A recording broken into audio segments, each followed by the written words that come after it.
नमस्कार। लिनक्स में simple filters के इस ट्यूटोरियल में आपका स्वागत है।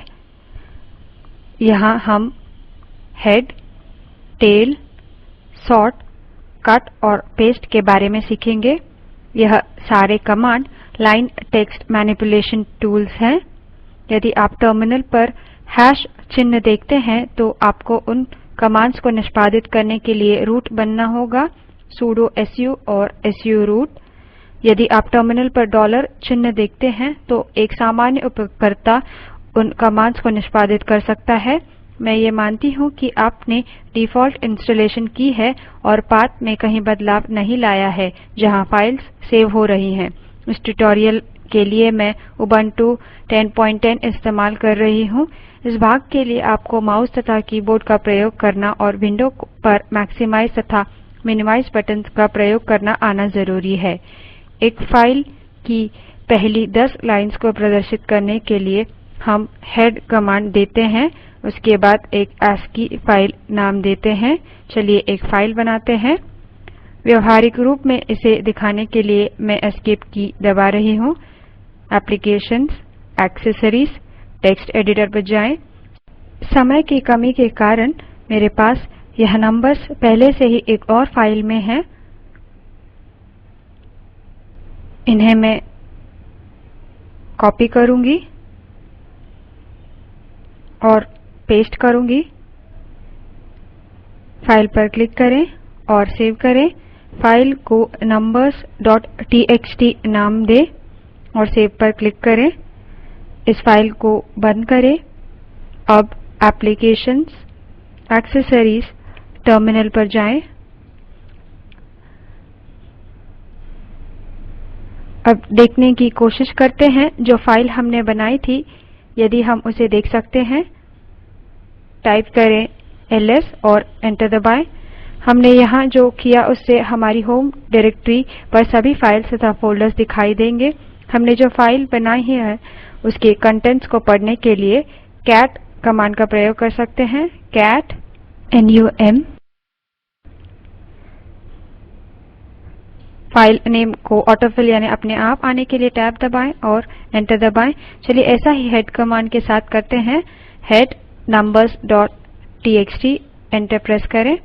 अब पहली 10 लाइन्स प्रदर्शित हुई हैं। यदि हमें पहली 5 लाइन्स देखनी है तो हेड कमांड तथा फाइल के बीच -n5 ऑप्शन का प्रयोग करें। अब एरो -n5 दबाएं और एंटर करें। अब सिर्फ पहली 5 लाइन्स प्रदर्शित हुई हैं। प्रेजेंटेशन पर वापस चलते हैं। F5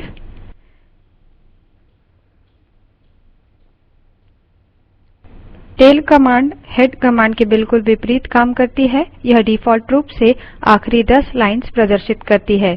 टर्मिनल पर वापस जाने के लिए मैं Alt Tab प्रेस कर रही हूँ।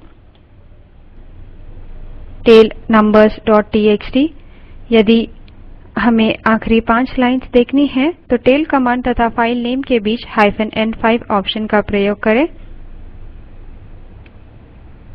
-n5 एंटर करें। स्लाइड्स पर वापस चलते हैं।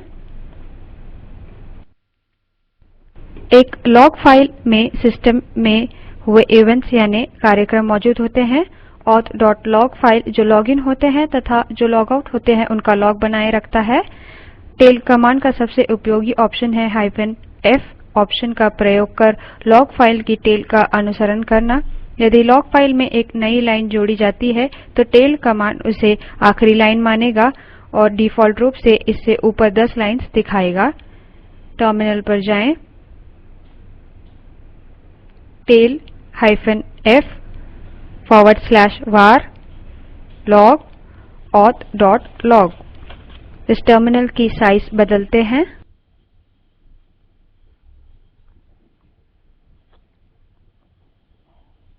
चलिए एक और टर्मिनल ओपन करते हैं। Applications, accessories, terminal. टर्मिनल का साइज बदलते हैं ताकि आपको एक ही स्क्रीन पर बता सके कि लॉग फाइल में टेल आखिरी लाइन का कैसे पालन करता है। su की अपने रूप में कोशिश करें, एंटर दबाएं, कुछ गलत पासवर्ड दीजिए और एंटर प्रेस करें। आप देखेंगे कि टर्मिनल पर टेल जो रन हो रहा है एक नए लॉग के साथ जोड़ा गया है। तारीख और समय निर्दिष्ट करती है कि कब ऑथेंटिकेशन यानी प्रमाणीकरण विफल हुई है। डेट टाइप करें, सिस्टम की डेट तथा टाइम को जांचने के लिए एंटर दबाएं। इस टर्मिनल को बंद करने के लिए एग्जिट टाइप करें। टेल कमांड जो रन हो रही है उसे बंद करने के लिए Ctrl+C प्रेस करें और टर्मिनल को मैक्सिमाइज करें।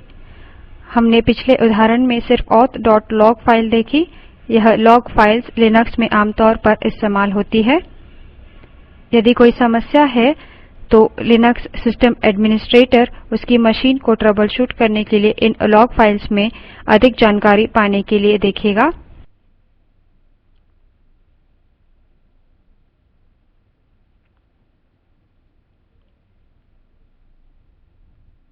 सॉर्ट कमांड, जैसे कि नाम से पता चलता है, एक फाइल को हमारे लिए दोनों आरोही तथा अवरोही क्रम में सॉर्ट यानी छांटती है। numbers.txt यह हमारी फाइल को आरोही प्रकार में क्रमबद्ध करेगा। ध्यान दें कि कुछ अजीब है, यहाँ सॉर्ट करते वक्त सॉर्ट बस पहले अक्षर को देखता है, इसलिए 10, 11 और 12 नंबर 2 के पहले आता है। इससे बचने के लिए ऑप्शन -n को जोड़ें और एंटर प्रेस करें। अब सॉर्ट पूरे नंबर को देखता है। उन्हें सॉर्ट करने के लिए numbers.txt को उल्टे क्रम में सॉर्ट करने के लिए ऑप्शन -r को जोड़ें। इस फाइल में नंबर्स हैं जो दोबारा आए हैं। विशिष्ट नंबर्स को निकालने के लिए -u ऑप्शन के अन्य ऑप्शन को जोड़ें। टर्मिनल पर जाएं, अप एरो, u एंटर करें। पिछली बार 2 दिखाए थे, अब सिर्फ एक 2 दिख रहा है। अब हम देखेंगे कि किसी कॉलम के आधार पर कैसे एक फाइल सॉर्ट कर सकते हैं। चलिए एक फाइल बनाते हैं और की इन करें जैसे कि बताया गया है।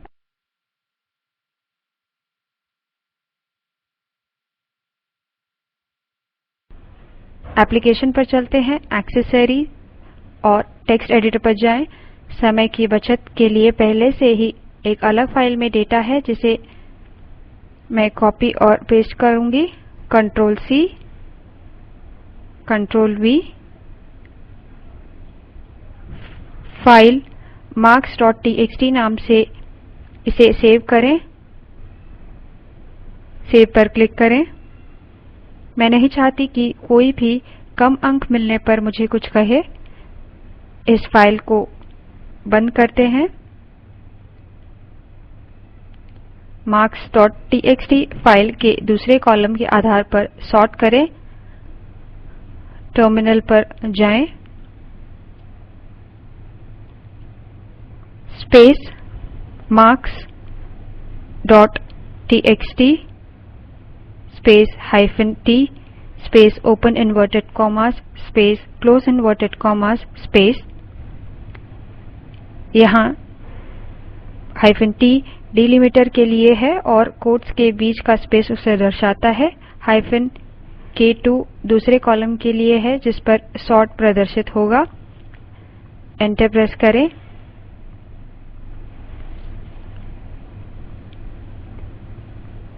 cat marks.txt यह ओरिजिनल फाइल है। यदि आप देखते हैं कि अवीर ऊपर चला गया है और बाला नीचे आया है जब हमने दूसरे कॉलम के आधार पर सॉर्ट किया। कट कमांड का उपयोग एक फाइल से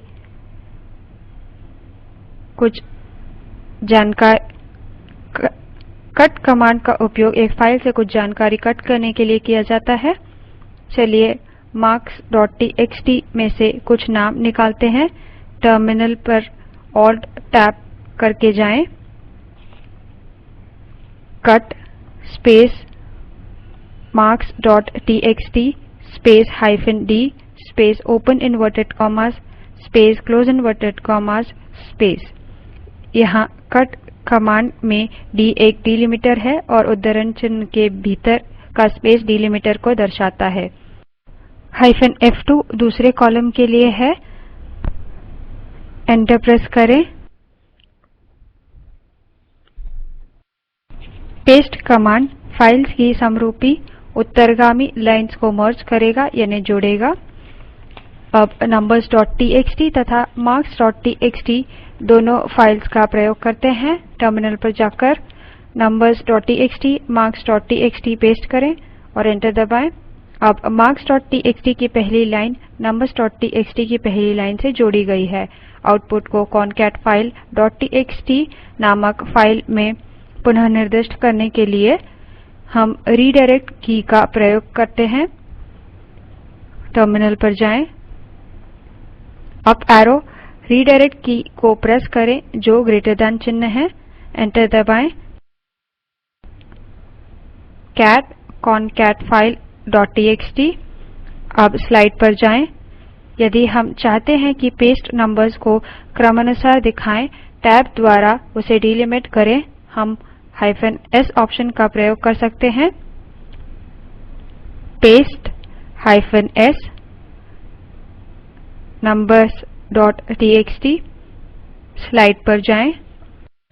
spoken tutorial talk to a teacher project का हिस्सा है जिसे राष्ट्रीय साक्षरता मिशन ने आईसीटी के माध्यम से समर्थित किया है। अधिक जानकारी हमारी निम्नलिखित वेबसाइट पर उपलब्ध है। आईआईटी बॉम्बे की तरफ से मैं सकीना शेख आपसे विदा लेती हूँ। धन्यवाद।